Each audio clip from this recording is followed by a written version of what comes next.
Hello, I'm Kelly McCullen, host of PBS-NC State Lines. We are proud to present to you the 2025 inaugural address by North Carolina Governor Joshua Stein. Governor Stein took his oath of office back on January 1st, so he's on the job. He is a former two-term state attorney general and has served in our state Senate. Governor Stein is presenting his address from the old Capitol building in downtown Raleigh.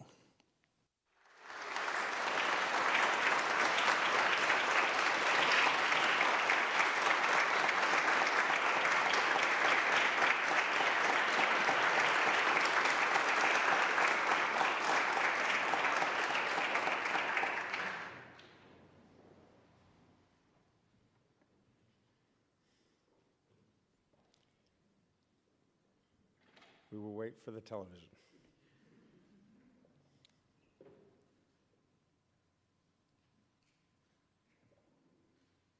My fellow North Carolinians, I am honored beyond measure to address you this afternoon as the 76th governor of our great state, where, as our state toast observes, the weak grow strong and the strong grow great. You are North Carolina strong, and this day is your day. I regret that we are unable to be together in person. So many people were excited to share their talents, whether in music, arts, or food. I am disappointed that we won't be able to celebrate so much of what makes North Carolina wonderful. But of course, your safety comes first. Thursday, I declared a state of emergency to mobilize resources to assist those who are impacted by the storm.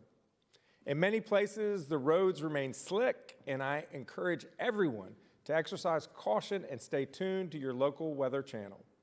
When the weather is better, I sincerely hope that we get the chance to celebrate together this great state. To the members of the Council of State and my cabinet, the members of the General Assembly, the judiciary, and all state employees, thank you for your dedication to serving our state and its people. I look forward to working with each of you over the next 4 years as we make a difference in the lives of our fellow North Carolinians.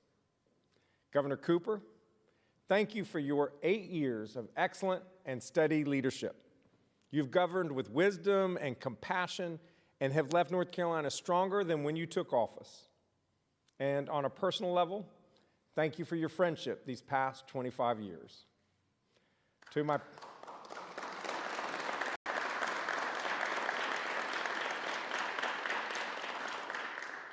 my parents, Adam and Jane, and my extended family, thank you for everything.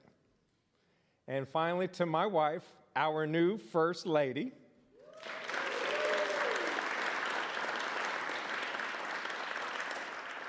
and our great kids, Sam, Adam, and Leah.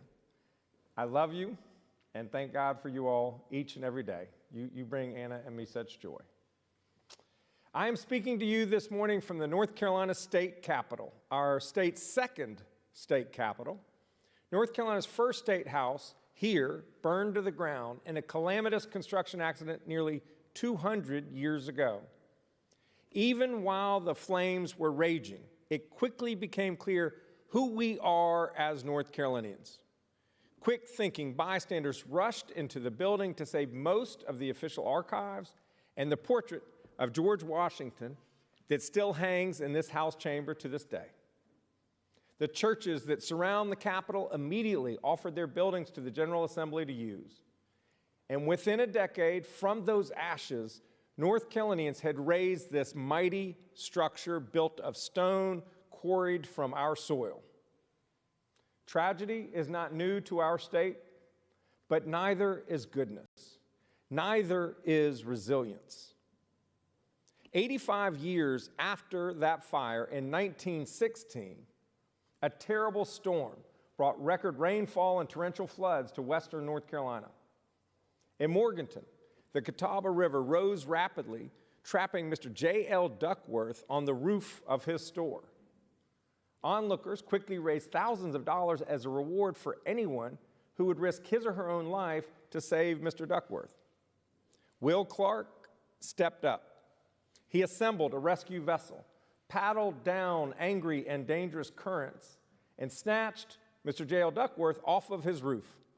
Miraculously, Both of them made it to safety to the cheers of spectators.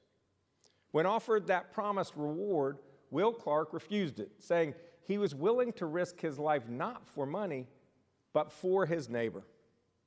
Will Clark embodied the spirit of the people of North Carolina.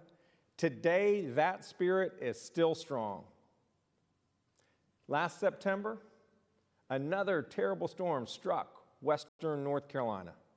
Hurricane Helene brought unprecedented devastation, heartbreaking loss of life, destruction of homes and businesses, and ruination of critical infrastructure. But it also revealed our state's character. Since the hurricane, I have met a remarkable number of heroes, people who stepped up for their neighbors. Black Mountain Police Chief Steve Parker and many other first responders, just like Will Clark a century before them, braved raging rivers to rescue their neighbors in distress.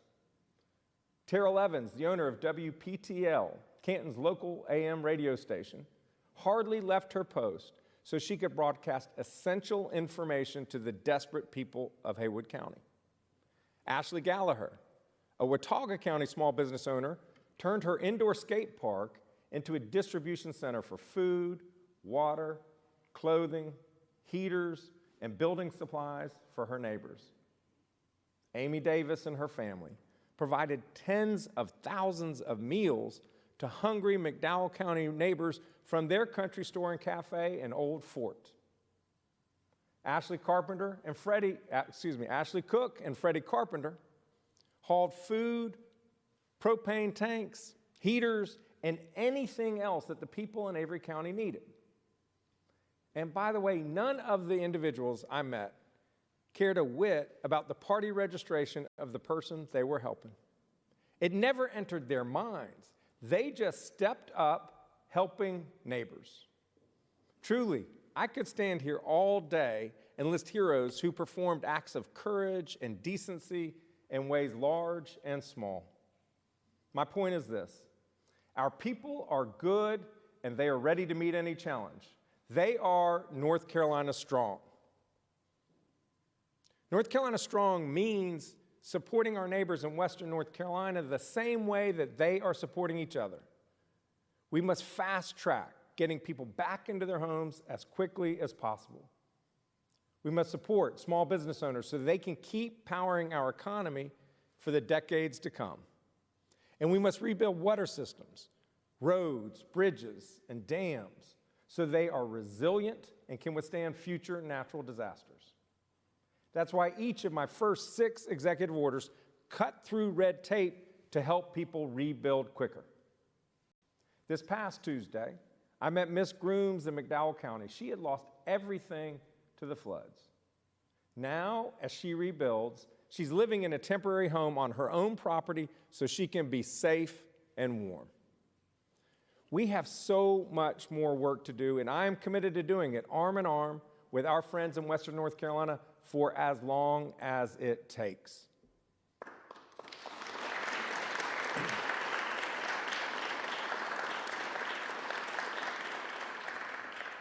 North Carolina strong means economic opportunity for everyone, because where you come from should never limit how far you can go. That's the promise of North Carolina. Every North Carolinian should have a fair shot at prosperity, to start a small business or get a good-paying job everywhere in our state, including small-town North Carolina. So we must create more good-paying jobs, cut taxes for working people, strengthen our workforce, and invest in broadband, roads and railroads, ports and airports to keep North Carolina moving. North Carolina strong means opening the doors of opportunity to every child. There is no better investment in our future than providing excellent pre-K so that every child starts kindergarten healthy and ready to learn. We have to be smart about how we teach reading and how to utilize our most effective educators. But as long as North Carolina ranks 48th in the country in per pupil investment, our public school students will be denied the sound basic education that our state constitution guarantees them. To recruit and retain the best, we must provide our public school teachers and staff real pay raises.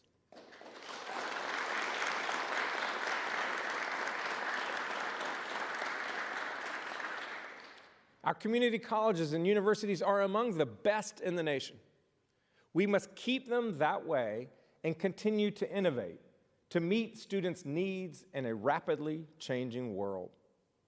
But we also must recognize that while college is right for many people, it's not right for every person. And someone should not have to go to college to provide for his or her family. So we must expand career and technical education and apprenticeship programs.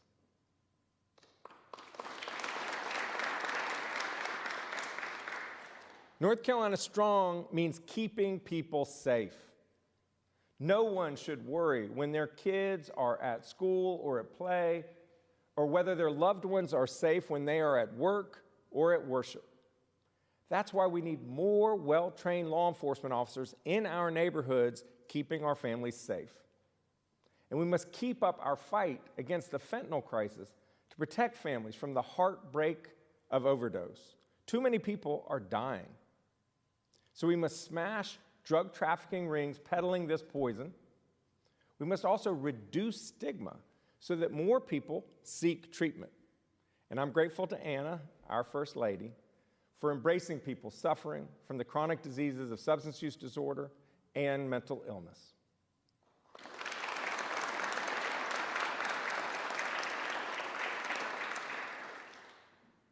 North Carolina Strong also means working together across our differences to get things done.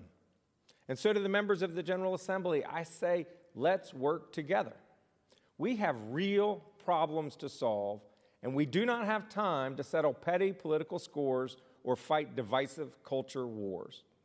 I want to stand with you as we fight for our people, not with each other. No party has all the answers.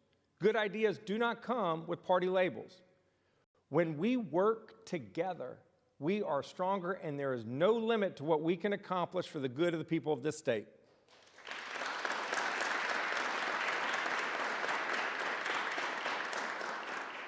How do I know that? Because as North Carolinians, we have done it before. North Carolina was not always what it is today. In the late 1950s, we were one of the poorest states in this country. Our predecessors did not just accept that reality. No, they got to work, formed a robust community college system, built roads to connect the furthest reaches of our state, knocked down the hateful walls of racial segregation, raised teacher pay and standards for our students, built a statewide network for data and voice communications, the first in the country, and diversified this economy to include pharmaceuticals and biotech, finance and film, tourism and IT, clean energy and aeronautics, and more, in addition to the traditional sectors of agriculture and manufacturing. Our predecessors wanted more for our state and our people, and they collaborated and innovated. And by the way, there's more than enough credit to go around to both parties. It was Republican Governor Jim Holshouser, working with a Democratic General Assembly, who made North Carolina the first state in the South to offer kindergarten to every child.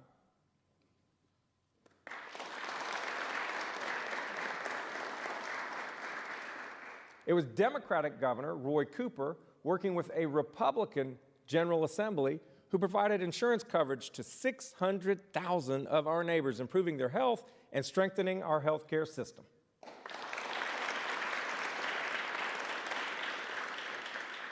And it was a unanimous, bipartisan General Assembly that worked with me as Attorney General to enact the STOP Act to combat opioid addiction, the Safe Child Act to protect kids from abuse, and the Survivor Act to clear the nation's largest backlog of untested rape kits.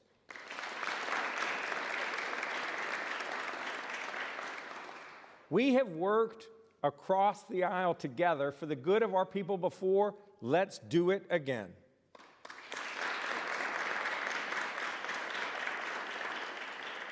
My fellow North Carolinians, you have bestowed on me a great honor and a great responsibility.